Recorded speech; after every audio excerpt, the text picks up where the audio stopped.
মানুষ বড় অভিমানী প্রাণী। সে চায় তার মন খারাপ হলে প্রিয় মানুষটাকে না বললেও সে বুঝে ফেলুক।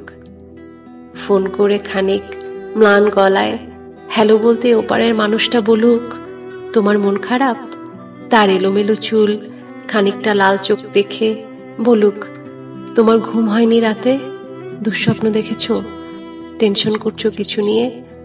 সে চায় মানুষটা বুঝুক কখন শক্ত করে বুকের সাথে চেপে ধরতে হয়, চোখের সামনে আলতো করে হাত ছুঁয়ে বন্ধ করে দিতে হয় চোখের পাতা।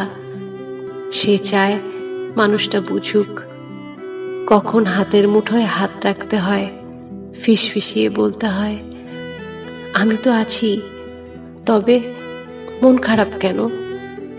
সে চায় মাঝরাত্রি এসে টের পাক পাশের মানুষটা তার মাথার নিচে সরে যাওয়া বালিশটা ঠিক করে দিচ্ছে। শেষ রাতে যখন খানিক হিম নামে তখন জড়িয়ে দিচ্ছে ওম চাদরে। সে চায় মানুষটা মনে রাখুক তার জন্মদিনের কথা, প্রথম দিনের কথা, স্পর্শ অনুভূতির কথা। সে চায় তাকে ছুঁয়ে দেখতে গিয়ে কেউ মিথ্যে মিথ্যে অজুহাত বানাক, কেউ কপাল ছুঁয়ে বলুক, দেখি দেখি তোমার জ্বর নয় তো। অভিমানে দূরে সরে যেতে চাইতেই কেউ বলুক, খানিক ভুল করেছি বলেই দূরে সরে যেতে হবে? তবে এই যে এত ভালোবাসি, তাতে আরো কাছে আসা যায় না?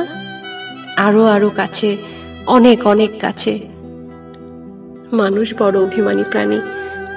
তারা দুজনেই কেবল ভাবে এসবই ওই মানুষটা করুক, ওই অন্য মানুষটা, কিন্তু শেষমেশ করা হয় না কারোই। তাই কাছে আসার রঙিন দিনেরা ক্রমাগত দূরে সরে যাওয়ার ধূসর বিবর্ণ গল্প হয়। মানুষ বড্ড অভিমানী প্রাণী।